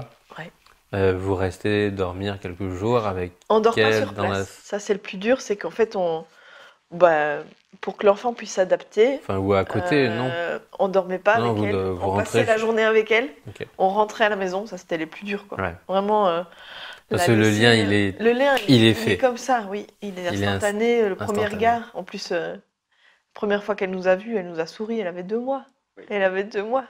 Et elle avait des yeux grands ouverts. Elle savait bien ce qui allait se passer. Elle a bien savait compris. que Il y avait quelque chose qui se c'était passait. maman, c'était Très, très pas fort. infirmière ou C'est ça. nourrice. ou- Ouais, on l'avait préparé. Donc c'est ça qui est génial, c'est que même si petit, ils avaient préparé Juliette et Il prend ils tout. lui ont expliqué que papa et maman allaient arriver et tout. Moi, j'étais en train de cligner des yeux parce que j'avais tellement les larmes qui montaient aux yeux que j'arrivais pas à la voir. Oui, J'étais embrumée. il y avait un comme le voile. vent, J'étais là, je vois rien. Mais je pleurais non-stop, j'arrivais pas à me ravoir. Et puis voilà, on l'avait dans les bras et puis voilà, on s'est plus quitté, quoi. C'est un truc de fou. Je ne vais pas décrire ce moment, mais C'est indescriptible. c'est indescriptible, complètement indescriptible. C'est le plus beau jour de notre vie, quoi. Enfin, voilà, on rencontre notre bébé. Et donc, on passe quelques jours à la pouponnière. Ok. Et Ça, j'adore ce nom. pouponnière, ouais, voilà. Finalement, ça ressemble à une grande crèche. Hmm. Les puéricultrices qui s'occupent des enfants, elles sont juste incroyables. Elles sont dans leur why, quoi. Elles sont complètement en vocation, complètement. C'est super parce que on sait très bien qu'il n'y a pas eu de vide affectif. Dès le départ, elle a été complètement choyée, quoi. Hmm. C'est fou. Et voilà, et magnifique. Et petit frère, Et idem. voilà. Petit frère idem. Donc Mathieu est arrivé finalement 3 ans, jour pour jour après Juliette. Jour pour jour, hein, c'est un truc de fou. Le téléphone a sonné, donc on a relancé la procédure parce qu'on a envie d'un deuxième. Et en fait, le téléphone a sonné 3 ans jour pour jour après le téléphone de Juliette. C'est un truc de malade, ça. Et moi, j'ai tout noté dans l'agenda, donc en plus, Oui. voilà, j'ai fait le lien tout de suite. Et en fait, lui est né le 16 septembre et elle le 17 septembre. Donc en fait, ça colle parce que en fait, légalement, Oui, ils ont. il y a 2 mois en fait de la vie de l'enfant pour appeler. Donc à 2 mois et 1 jour et l'enfant est adopté. Et donc est confié en attendant que l'adoption soit faite au tribunal. Mais c'est fou parce que au niveau des dates, c'est juste incroyable, quoi. En plus, ils se ressemblent comme 2 gouttes d'eau. Enfin, c'est juste dingue. C'est sœurs et frères. Ils C'est sont- des frères et sœurs des premiers Et ils s'aiment. Ils s'aiment à mort. Ils C'est se dingue. protègent. C'est dingue. Juliette, elle est d'une affection pour Mathieu parce qu'elle l'a attendu autant que nous. En fait, on n'a pas voulu lui cacher parce qu'en fait, elle avait 3 ans Mhm. et on l'a très très vite impliquée. On lui a dit qu'elle avait un petit frère ou une petite sœur, qu'elle arrivait et tout. Et en fait, je crois qu'à cet âge-là, pour elle, le temps a été long, fatalement. Mm. Il est arrivé aussi après 9 mois. Même chose. Pareil. Rebelote. Même Et oui, scénario. parce que à partir du moment où tu aimais l'idée, l'envie, Ouais. Il y a effectivement, Juliette, ben, elle se dit, ben, ça arrive quand? Semaine C'est prochaine, ça. dans un C'est mois? très dur pour. C'est trop long. C'est trop long pour un enfant. Donc, elle a été dans l'attente. Mm. On l'était aussi, hein, clairement. Oui, oui. Mais j'ai trouvé que l'attente était moins difficile que pour Juliette. Vous étiez déjà On était parents, donc c'était pas du tout la même chose. Et puis, je me souviens en septembre, on part à 3 en Italie. Mhm. Et en fait, Mathieu est né en septembre, mais on ne le savait pas, bien sûr. Il nous appelle 2 mois plus tard. Et en fait, le jour de sa naissance, on était en Italie et on était justement en train de faire une photo de nos 3 paires de pieds. Et cette photo-là, je m'en souviens super bien parce que je voulais l'utiliser pour le faire part finalement. On a utilisé autre chose, mais j'imaginais vraiment la 2e paire de pieds là qui se rajoute. Et ce jour-là, il est né. Je le savais pas. Tu savais pas, mais tu sens. Enfin, Il y avait quelque chose. il y avait une pensée. Ah, voilà, c'est dingue. Et puis 2 mois plus tard, voilà, le téléphone qui sonne. Mi-novembre, 19 novembre, le coup de fil magique pour les deux, c'était le 19 novembre. Et puis voilà, on passe finalement quelques jours en attendant d'aller le rencontrer. Ok. Et les 2 premiers jours, on passe d'abord le temps avec Mathieu, juste à nous deux. Donc à Ok. 3 quoi. Et Mhm. Juliette, elle vient après, Ouais. le jour où on rentre à la maison. Et moi, ce qui m'a le plus marqué, bon, c'est clair, le moment de la rencontre, c'est Oui. juste Ça- incroyable. Mathieu, dès le départ, il nous a aussi souri. Enfin, c'était... Mais Mais le là, moment de c'était la entre rencontre vous. avec Juliette Et et là, il y Mathieu, avait la prise de recul. Tu voyais les deux? c'était magnifique. Les deux Juliette, ensemble. elle a été, mais c'était fusionnel directement. Juliette, Instantanément. instantanément, c'était son petit frère, quoi. Elle était adorable. En plus, il a eu la varicelle, en fait, quand on Mhm. est à la pouponnière avant qu'on arrive. Et il avait encore 2, 3 petits boutons. Et sur la vidéo que j'ai fait, je le revois encore de temps en temps. Elle le regardait et elle l'observait, mais comme s'il fallait vraiment imprimer les images dans sa tête. Et elle regardait, elle posait plein de questions. Maman, qu'est-ce qu'il a? Parce qu'il avait des petits boutons et tout ça. Ouais. Alors, je devais lui expliquer, mais elle était vraiment dans la, dans l'observation. Très très forte, très Ouais. intense. C'était magnifique. Génial. Et donc aujourd'hui, Ouais, ils sont fusionnels. Hein. je suis fusionnelle, ouais. Limite un peu trop parce que elle l'étouffe un peu. Lui, il a besoin de respirer un peu. Puis elle, s'il veut pas lui donner un bisou, c'est la crise. Hein. Ouais, il faut qu'ils. Il faut qu'il soit, qu'il accepte le bisou. C'est pas possible autrement. Mais donc voilà, non, c'est magnifique. Donc là, la maison aujourd'hui est bien remplie. Ouais. Donc là, bon, on a tout vu là. Ouais. On a vu tout ce qui nourrissait du coup aujourd'hui. Perspective. Perspective, ouais. Donc, entre-temps, bah voilà, on s'occupe des enfants. Et c'est vrai qu'au niveau professionnel, moi, je me suis mis un peu en retrait pour m'occuper des enfants. C'était pour moi la priorité. C'est clair, un enfant qui arrive avec son bagage comme ça, ben, il n'y a rien à faire. Il faut C'était pour être moi la là priorité. et c'est pour ça qu'on vit. Hein. C'est C'est pas clair, pour voilà. les Donc, dossiers. je faisais mon petit bonhomme de chemin dans mes ASBL. Mhm. Et puis, l'ASBL dans lequel je suis va mettre la clé sous la porte. Boum. Et on était en procédure d'adoption pour Mathieu. Donc, je me suis dit, ok, ça, c'est pas une bonne nouvelle parce que je reçois mon C4 et Mathieu arrive, enfin, ou bébé arrive dans mes bras et j'ai aucune protection. J'aurais pas d'indemnité ou quoi. Enfin, donc, j'étais en insécurité, vraiment. Je me voyais pas changer de boulot parce que j'aimais vraiment ce que je faisais. Mhm. Et j'apprends qu'au niveau politique, la SBL, clé sous la porte, c'est fini les subsides. Ça, c'était vraiment dur. Je crois que si on n'était pas en procédure d'adoption, j'aurais attendu plus longtemps pour voir ce qui allait se passer. Parce qu'en l'occurrence, cette ASBL a continué à fonctionner, il y a eu des restructurations, D'accord. ça a fonctionné. Mais moi, j'ai trop Mais, suranticipé. Tu J'étais en procédure. Je me suis dit, tu es non. proactive aussi. Voilà. Tu Mais peux pas. des fois, un peu trop rapide, du coup, mais j'ai pas voulu prendre trop de risques. Du coup, j'ai cherché un autre boulot. Mhm. Et j'ai vu qu'il y avait une administration qui cherchait un conseiller en gestion énergétique. Et je me suis dit que c'était peut-être quelque chose qui allait vraiment faire l'affaire parce que c'était tout à fait dans la même démarche. Je voudrais faire des économies d'énergie parce que pour moi, l'environnement et respecter notre planète pour nos générations futures, c'est hyper important. Donc voilà, ici, il y a une administration qui a un parc immobilier, qui veut faire des économies d'énergie Mhm. et qui veut être guidée pour justement faire un plan d'action pour... Et c'était super intéressant d'imaginer que je puisse travailler puisse retravailler dans le tertiaire comme avant. Ok. Parce que j'avais travaillé Mhm. très fort pour l'habitat. Et là, c'était des écoles, des crèches, des piscines, des bureaux. Et boum, je me lance et je postule et je suis engagée. Génial. Direct. Hyper contente. Ma mission est clairement définie parce que c'est un canevas régional où il y a en fait des conseillers, des responsables d'énergie, comme on l'entend à Bruxelles, un peu dans toutes les communes, parce que le parc immobilier communal est vraiment très très ancien et consommateur à fond d'énergie. Donc les écoles, n'en parlons pas, les piscines, c'est un gouffre énergétique. Il y a énormément d'argent et donc d'émissions de CO2 qui émanent de ce parc immobilier, on va dire. Donc, et faut faire un challenge, quoi. Gros challenge. faut faire un état des lieux. Voilà, donc mon prédécesseur avait fait un cadastre énergétique, donc il y avait déjà un état des lieux de ce Ok. qui existait, 80 bâtiments Donc, quand même. faut prioriser. Mais voilà, master plan.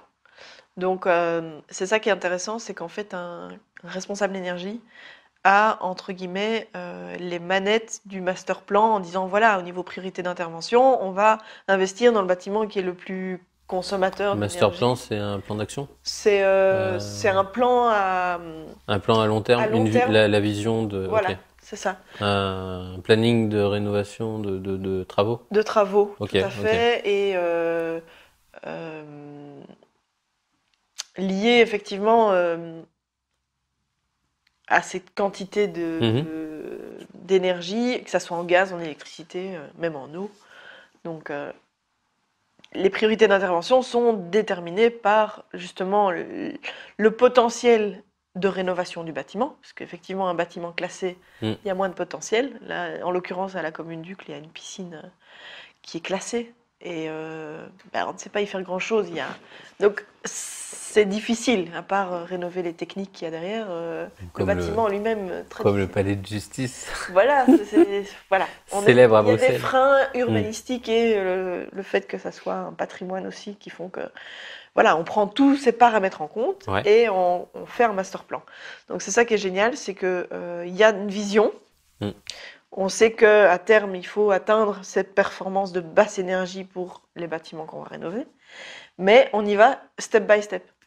Et donc je suis intégrée à un service d'architecture et de maintenance, et on fait chaque année des projets pour améliorer la qualité du bâti. Donc ça peut être des petites rénovations, voilà, on va isoler la toiture de telle école, comme ça peut être une extension passive parce qu'il faut rajouter 6 classes.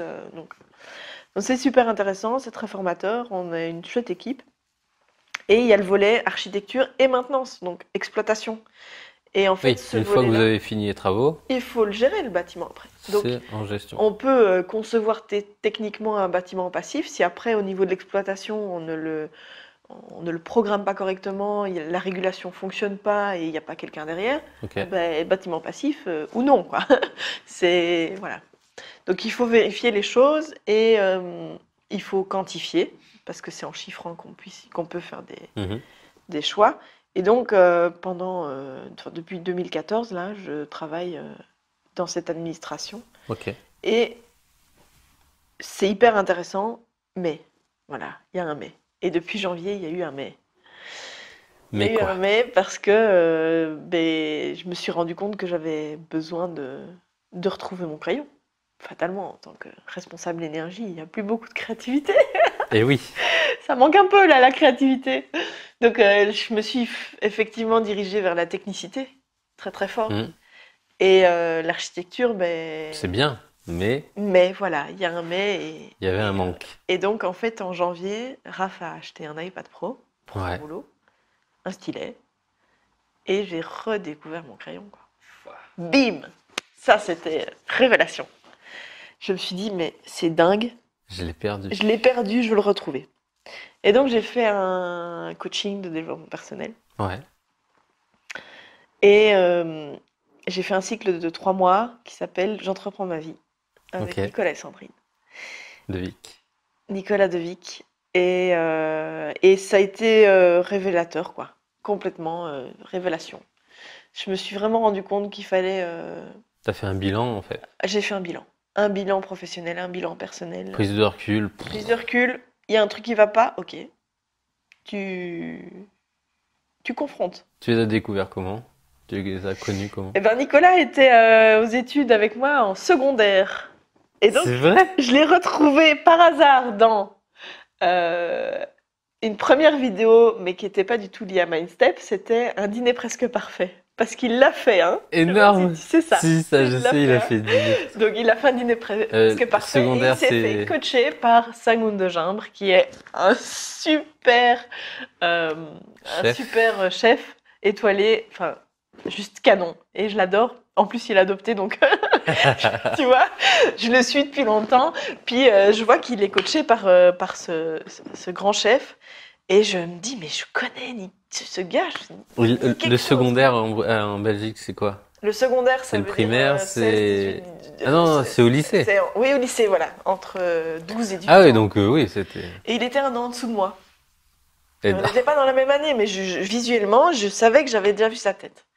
Et donc, je vois sa tête, et puis je regarde Un dîner presque parfait, et je me dis, waouh, il se débrouille bien quand même. Il faisait de la cuisine moléculaire et tout. Le cours de Sangoun de Jaume, il l'avait trop maîtrisé. Enfin bon, j'avais été vraiment interpellée, quoi. Et puis, du coup, je suis tombée sur sa chaîne YouTube, Mindstep. Tu l'as googlisé. Googlisé, ouais. Curiosité. Et, euh, et du coup, j'ai suivi sa. Il le sait, ça, tu lui as dit? Non, je pense pas. Il va le découvrir. Et puis, du coup, je tombe sur leur chaîne, Mindstep. Et puis, il y a. Et là, tu vois un qu'il an, fait pas que de la cuisine. il fait pas que de la cuisine. Il y a un an, je vois qu'il organise une conférence avec Arnaud Rioux et Thomas Dansbourg. Mm. Et Thomas Dansbourg, je le connaissais parce que j'avais déjà lu son T'avais lu un de ses livres? Arrêtez d'être gentil, soyez vrai. Ouais. Ouais. C'est C'est le des truc gentils. Cessez d'être Ouais. gentil, soyez vrai, voilà. Et donc je m'inscris à cette conférence online.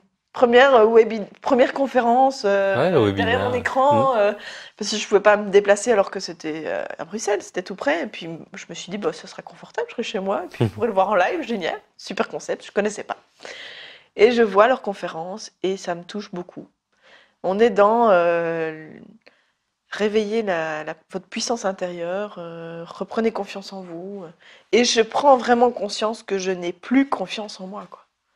Mais d'une manière, un truc de fou, hein. Pour moi, Tu te je ne sous-valorises. suis pas architecte, je suis plus architecte. Enfin, j'ai perdu mon métier. Tu te je dévalorises me suis- complètement. Complètement, oui, mais pour plein de choses. Mm. Et je prends conscience de plein de trucs.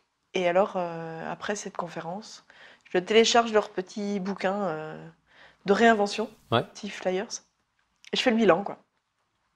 Et je me rends compte que, ouf, il y a du taf, quoi. Ça va pas. Il y a quelque chose qui va vraiment pas. Il y a quelque chose qui va pas parce que je me sens pas épanouie dans ce que je fais et je perds un peu de sens. Fatalement, quand on a des petits bouts en bas âge, on dort pas beaucoup, donc on n'a plus d'énergie. Il y a effectivement On a moins de temps pour nous. morosité, quoi, qui est là. On a moins de temps pour soi, moins de temps pour son couple, moins de temps pour la famille, moins de temps pour prendre du recul et prendre le temps de réfléchir à ce que je veux faire aujourd'hui et maintenant et pour plus tard. À notre vision. À une Aux vision. actions qu'on doit poser pour notre C'est vision. ça. Mm. Et donc pendant 3 mois, j'embraye sur un programme de coaching qui lance J'entreprends ma vie. Et ça a été vraiment une révélation, comme je disais. Mois après mois, on passe 4 portes Mhm. pour shifter en fait une situation qui convient plus. Donc la porte de la porte de la conscience. Donc on prend conscience des Déjà, hop. Ah, il y a un On fait le problème, bilan, ouais. il y a un manque, mais dans toutes les il y a des sphères. blocages, Parce que des peurs. c'est Ok. ça qui est génial, c'est que j'entreprends ma vie. Ce programme, c'est pas que Oui, c'est professionnel, perso et c'est pro. perso. C'est du développement personnel. C'est vraiment qu'est-ce qui va pas dans ma vie, qu'est-ce que je peux instaurer, Et, qu'est-ce que je peux faire pour basculer la situation et prendre les choses en main. et ce perso-là, en changeant soi-même, on change ou non le pro. Voilà, c'est ça. Et en fait, moi, Souvent, je fais on ce change le programme-là pro. juste par rapport au fait que je sens qu'il y a quelque chose qui va pas. Je me sens plus épanouie, je suis pas Il y a un bien. déséquilibre, Il y a des tu équilibres. veux l'identifier, Voilà. tu veux... Et donc, en fait, je prends conscience de plein de trucs. Je prends conscience Ok. que je dois prendre conscience que voilà, je dois faire le deuil de l'enfant biologique, que je dois faire le deuil de cette grossesse que j'ai pas eue. Je prends conscience que au boulot, je suis plus à ma place. qu'il Tu y a n'es un pas manque, architecte que à ce moment-là. à ce moment-là, Tu es architecte, je suis architecte, effectivement, mais que ça, je c'est sûr. ne fais plus mon métier alors que j'ai vraiment experte envie. en énergie, rénovation, Voilà, super, mais j'ai plus le coup de crayon, quoi. J'ai hmm, perdu en fait le truc la qui fait vibrer. créativité. Je prends conscience aussi que euh, Et j'ai les choses en main pour faire les choses. Je prends Oui, conscience de ça. il n'appartient qu'à toi de faire bouger les C'est choses. ça. Parce que on peut effectivement prendre conscience des problèmes, Hmm. Mais le souci, c'est quand on prend conscience de ça, On est encore ben, plus frustré. qu'est-ce qu'on fait avec ça maintenant? Et en fait, ce qui est génial, c'est que le programme prend le temps d'instaurer une reprise de confiance en soi, step by step, parce que finalement, c'est pas en claquant des doigts qu'on résout ça. Je prends conscience que le fait de m'être fait virer dans la seconde au bureau, Ça n'a pas été ça m'a digéré. vraiment marqué. Mm. Et j'ai foutu un couvercle dessus, encore une fois. Oui, oui, voilà. Donc, j'affronte toutes ces blessures-là. Et en fait, en prenant conscience de ça, en passant toutes ces portes-là, la conscientisation, l'acceptation, la responsabilité, et puis l'action, toutes ces portes, je me rends compte que ça m'apporte énormément en termes de bien-être. Je suis plus alignée avec ce que je suis, parce que j'ai juste envie d'avancer, mais dans le bon sens. Mhm. Et j'ai pas envie de garder ce bagage avec moi sans l'affronter finalement, parce qu'on a tous un bagage et on a tous des épreuves qu'on a vécues, qu'on veut affronter ou pas en fait. Mhm. Et Soit on met le couvercle, soit on met soit pas on le met le couvercle. couvercle, soit on l'affronte. Et c'est pas facile de prendre conscience de ça, parce que C'est il y a encore du taf, plus, quoi. c'est encore plus difficile après avoir mis le couvercle. Mais oui, quand on met le couvercle, à un moment donné, ça explose. Parce que quand on ouvre le couvercle, ça va fermenter. C'est pas top, ouais. C'est pas top là. C'est vraiment pas top, c'est clair. Ok. C'est clair. Donc, Et donc, action? action. Action. Action, Et je me action. rends compte qu'il faut que je fasse quelque chose pour retrouver un épanouissement professionnel, personnel, tout ça. Mhm. Et donc, avec l'aide de ce programme, je mets le doigt sur le fait que je dois reprendre les choses en main et que je peux être mon propre chef, en fait. Même si c'est une transition, que ça sera Ouais. pas du jour au lendemain. Ça se fait avec le temps. Voilà, je prends conscience que j'ai un coup de crayon. Mhm. Ça résonne dans ma tête parce qu'il y a des Jean-Charles Delafaye, des personnes, des experts dans ce programme qui viennent parler du why, Mhm. de cette notion de raison de vivre. Qu'est-ce qui te fait vibrer dans la vie? Pourquoi tu veux faire telle ou telle chose? Qu'est-ce qui t'anime le plus? Et il met le doigt sur la notion d'harmonie, sur la notion de connexion, sur la notion de partage. Et tout ça, en fait, c'est des valeurs que je veux mettre dans perspective. Au centre Au de ta vie. centre, en fait, de ma vie et de ma vie professionnelle aussi. Du coup, oui. Voilà. Parce que l'un et l'autre, ça va de pair. C'est Sont complètement liés, imbriqué. complètement. C'est un projet de Mm. cœur, quoi.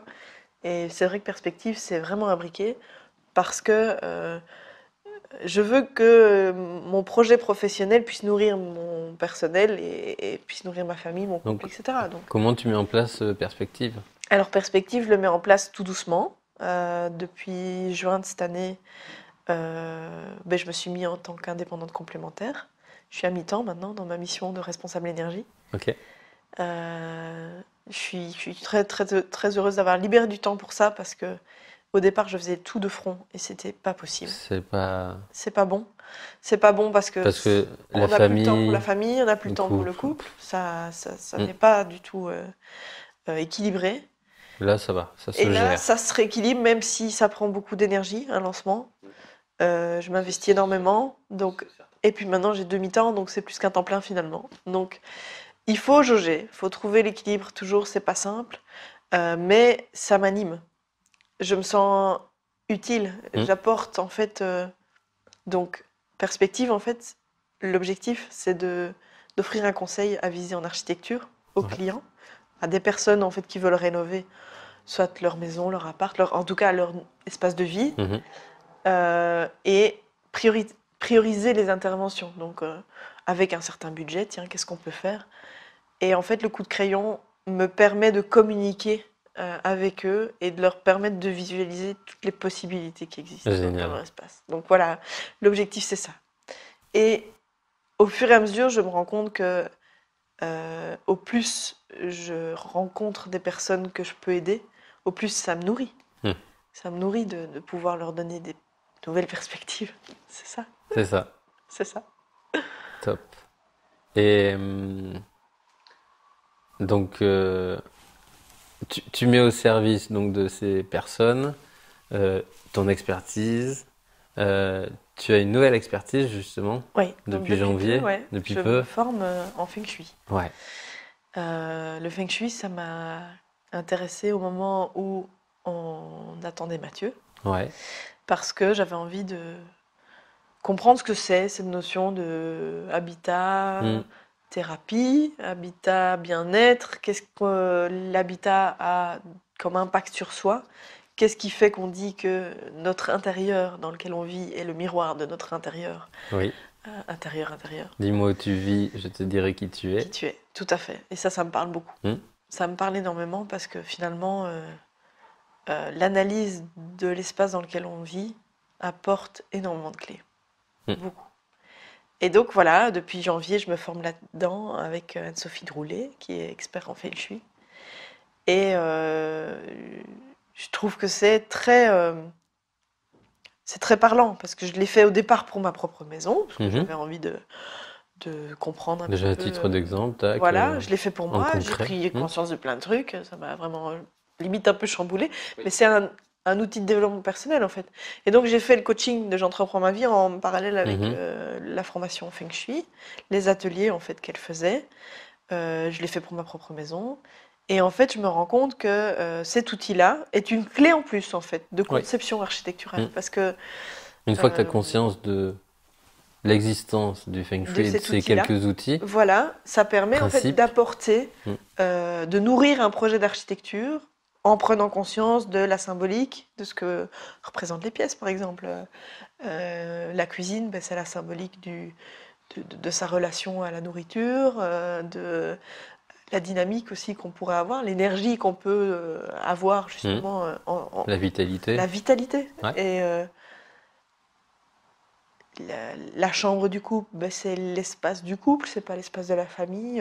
Moi, j'ai réalisé que dans notre chambre, il y avait des photos des enfants partout. J'ai vagué tout, Et non, j'ai mis, ça, j'ai c'est mis dans le d'autres salon. choses, quoi. Ouais, non, il y a une grande et belle grande photo dans notre chambre, juste à nous deux. Mm. Donc, toutes ces choses-là, en fait, c'est des prises de conscience où on peut poser des actions qui sont simples des fois. Hein. C'est très Il faut simple. pas. C'est Ça, juste. ça demande pas spécialement de refaire tout Voilà, l'intérieur. on n'est pas C'est obligé surtout ça. d'investir des milliers des cents, quoi. On Mm. peut très très bien juste changer une couleur, choisir un beau papier peint, trouver une harmonie en fait dans les différentes dans les différents choix en fait du mobilier. Et finalement, en posant une action claire, on peut vraiment shifter. Mm. Euh, comme à un moment donné, je me suis rendu compte que pour vraiment basculer au niveau professionnel, Oui. vraiment faire un shift, Mm. je devais prendre plus ma place, ou en tout cas occuper cette place-là. Et on dit souvent que le hall d'entrée en Feng Shui, c'est l'image que tu renvoies à l'extérieur, en fait. Ouais. C'est la première chose que les gens voient quand ils rentrent chez toi. Et donc le hall d'entrée, j'ai réalisé qu'en fait, il y avait plein de faire-part de bébés partout. Comme si j'étais encore dans l'attente qu'un jour il y a un troisième Bébé qui qui vienne. arrive. Mm. Donc l'image que je renvoyais à l'extérieur, c'était ça. J'attends encore un bébé. Ouais. Mm. Ben, ne fût-ce qu'avoir pris conscience de ça, j'ai posé l'action d'enlever ces faire-part, De les mettre ailleurs. de les mettre ailleurs. Pas de les jeter, hein. Bah non, On n'est voilà, pas obligé. c'était pas ça l'objectif, c'est juste que j'ai pris conscience que c'était cette image-là que je renvoyais. Ouais. Et je travaille là-dessus. Parce que Ok. je veux être en paix avec ça. Et en fait, c'est pas. C'est juste des prises de conscience comme ça qui peuvent. Qui peuvent à un moment donné. Qui peuvent shifter. Shifter, voilà, c'est Vraiment. ça. Moi, tu m'as aidé, je suis en train de rénover un appartement, tu as fait une mini... Analyse euh, Feng Shui, ouais. comment? Une analyse Feng Une Shui. analyse Feng Shui, comme ça, avec ce que tu connaissais pour le moment, Mm. mais c'est juste amplement suffisant. Déjà, ouais. Tu m'as juste envoyé tes quelques planches Mhm. que tu avais dessinées pour l'analyse, et je me suis tout de suite rendu compte, comme toi tu l'avais fait, mais même sans me le dire, que la zone aide extérieure était complètement vide, Mhm. et j'avais un manque d'aide extérieure à ce moment-là pour finir le chantier, Tout à fait. flagrant. C'est dingue, hein. C'était C'est flash. voilà, flash. Et donc le lendemain, Bim. Un chauffagiste, un plombier, action un directe. électricien. j'ai appelé tous les artisans parce que j'en avais besoin. C'est ça. Ouais. C'est tout. C'est dingue, ouais, il y a des trucs comme ça, limite, c'est flashant, mais en fait, on se rend compte en analysant certaines choses que on a on a tout en main pour Mm. impacter en fait notre vie. Et donc, l'espace dans lequel on vit, c'est un outil pour vraiment shifter. Mm. Le hall d'entrée, justement, maintenant, ben, j'ai enlevé tous les faire-part et je viens d'aller chercher un super beau papier peint. Il est jaune, comme mon logo. Il est Génial. super peps. Et, C'est l'ensoleillement, quoi. C'est et c'est c'est solaire. l'entrée de ton prochain bureau en Et plus. c'est l'entrée de mon futur Parce bureau. qu'il y a Voilà. ça aussi. Parce Il que faut que j'ai tu aies un enfin intérêt. décidé d'aménager Un mon bureau. bureau en bas et d'en faire aussi mon espace pro. Et Raph a eu son bureau au même endroit. il a eu son bureau, ça a marché. Maintenant, ils sont Voilà. tous les deux Ils ont dans un autre migré, bureau. Ils ont migré. évolué. Ils étaient plus nombreux, donc il fallait déménager. Top. Maintenant, ils sont 3 et ça se passe super bien. Et puis voilà, c'est à mon tour. Génial. Et donc ouais, Feng Shui. Donc voilà ce que tu apportes. Donc tes expertises, ton empathie que tu as développée au sein du conseil pour les particuliers. Oui. Toute et ce coup de crayon, cette patte que tu as développée depuis ton enfance. Mhm. Pour vraiment, ça c'est impressionnant. Moi je fais des modélisations 3D, mais c'est froid, c'est de l'ordinateur, c'est pas vivant. Toi tu mets de la texture, tu mets de l'âme dans tes modélisations, dans tes dessins, dans tes perspectives. Ouais, j'adore. C'est vraiment Quand ça. tu dis ça, c'est top parce que c'est Tu mets de vraiment l'âme. c'est ça l'objectif vraiment. Et un quatrième axe peut-être à perspective, c'est tes partenaires, Voilà. Donc ton réseau. mon réseau. Donc en fait, au fur et à mesure, maintenant voilà, comme je réalisais que ça fait 12 ans que je suis sortie des études, je me suis enfin voilà, j'ai un contact, j'aime rencontrer du monde et effectivement, j'ai pas mal de partenaires, on va dire, qui sont des personnes vraiment de ressources. Et par exemple, pour un projet d'extension à Bruxelles, on a travaillé en partenariat avec 2 personnes, 2 Mhm. architectes. Et je trouve qu'on fait un trio finalement très compatible, très complémentaire plutôt, parce qu'on a chacun un petit peu sa marque de fabrique. Moi, je vais concevoir le projet, je vais apporter ce côté feng shui, je vais apporter ce côté un peu artistique et un peu à l'image d'eux. Donc c'est Mhm. vraiment l'objectif, c'est de répondre à une demande, à une envie, pour pouvoir justement concevoir un espace à l'image des personnes qui me confient le projet.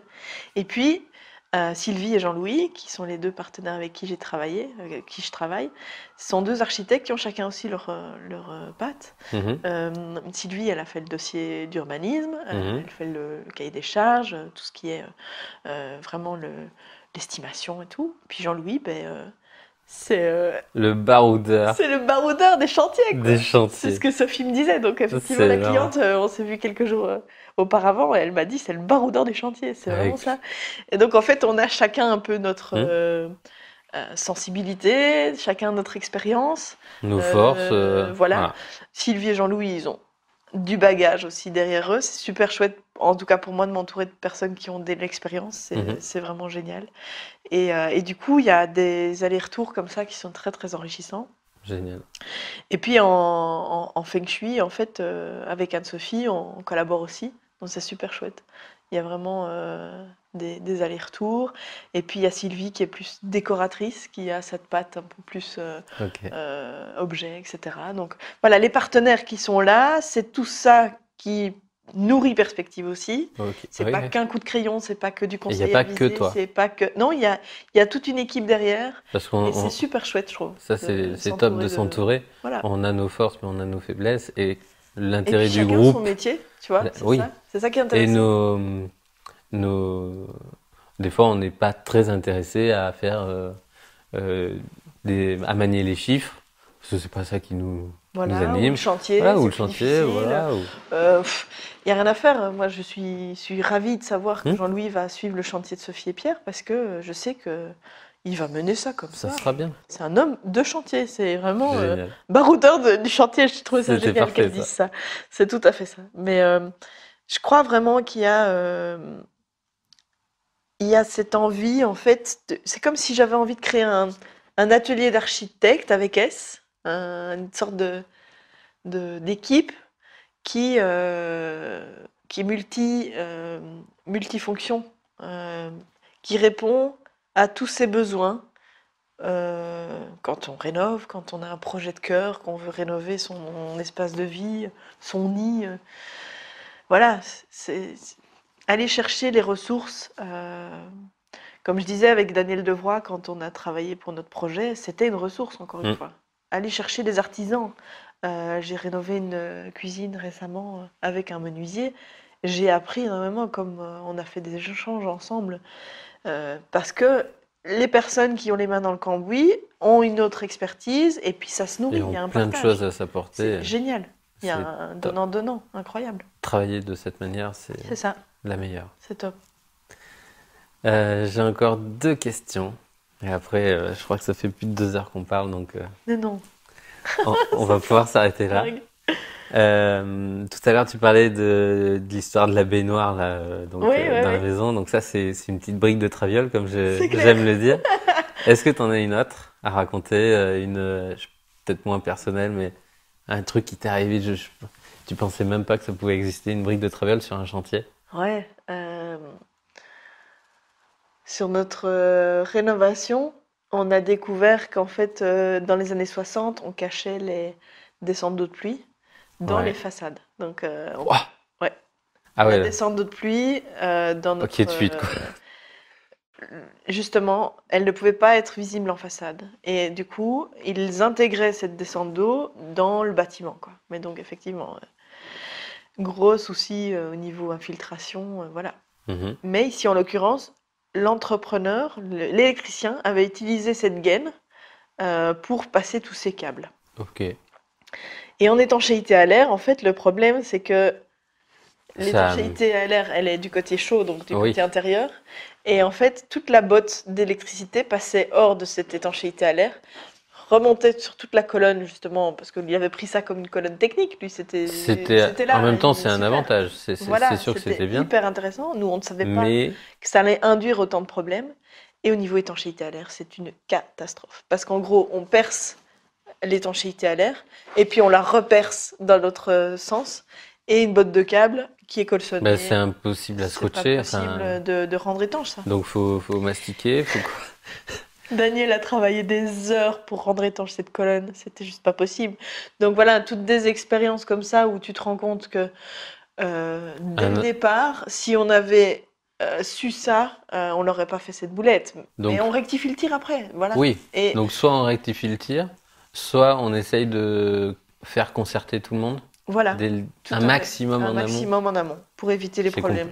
C'est souvent compliqué, C'est mais, ça, c'est pas simple. Donc le chantier, rien à faire, c'est une succession de solutions à des problèmes. problème. Obligatoirement. C'est clair. Il y a la théorie, sur le papier, certain. ça marche.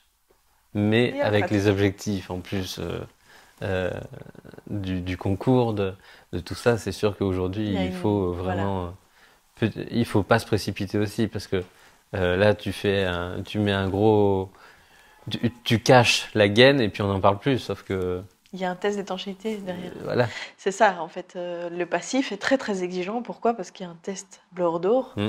C'est ce fameux test où on met une bâche rouge dans la porte et on met le gros ventilateur, ventilo on et- met en pressurisation la Et on met une maison, petite fumée. dépression et Et on fait passer la fumée. et voilà. Et les Aussi. poires à fumer permettent de visualiser les fuites.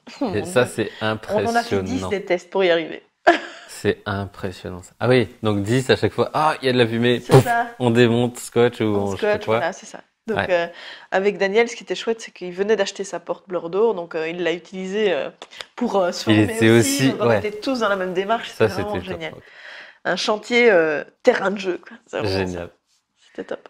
Dernière question. As-tu une recommandation à faire pour découvrir, je sais pas, un livre, un documentaire, une conférence, je sais pas. Mais moi, j'aime bien le livre de Anne-Sophie au niveau Feng Shui. C'est qu'effectivement, Ok. je me suis formée avec elle, j'ai fait tous ses ateliers, puis elle a écrit un livre. Mhm. Et son livre est rempli d'infos, c'est super intéressant quand on veut C'est le s'informer. nouveau Feng Le Shui. nouveau Feng Shui, ouais. Ok. Moi, je me souviens quand j'ai essayé de me former là-dedans un peu toute seule, parce que Mm. je me suis dit, bon, bah, je vais Bah, il y a commencer plein de comme choses ça. sur Internet, hein, c'est sûr. Mais même au niveau Mais- bouquin, euh, j'ai trouvé effectivement un bouquin de Laurence Dujardin, mais j'avais pas finalement une Cette vision d'ensemble Oui, c'est ça, il y avait un manque de cohérence. Ok. Je trouvais que justement. Là, le livre, il est Là, très bien. il Il est fluide. Il est fluide et puis il permet aussi de se faire un autodiagnostic, c'est chouette. Mhm. Quand on a envie de Ouais, en s'intéresser première au approche. thème, c'est une super approche au début pour commencer. Et puis après, on fait appel à toi parce qu'on a découvert qu'il On peut y faire avait plein plein de choses à Améliorer. débloquer, à aménager, à débloquer, modifier. ouais, c'est vraiment ça, c'est des Ouais. déblocages en fait. C'est des blocages. Dernière chose, où est-ce qu'on envoie les personnes qui veulent faire appel à toi? Alors, j'ai un site internet, Ouais, perspectivegraphics.com, ok. et une page Facebook, et donc, faut pas hésiter. Je mettrai Je tout serais heureuse en lien. de rencontrer toutes ces personnes qui ont des projets de vie comme ça pour échanger. Génial. Merci beaucoup. Merci à toi. 1001 merci d'avoir écouté cet épisode. J'espère qu'il vous a plu et inspiré au moins une petite action à faire dès maintenant. Pour aller plus loin, rejoignez-moi sur 1001chantier.com.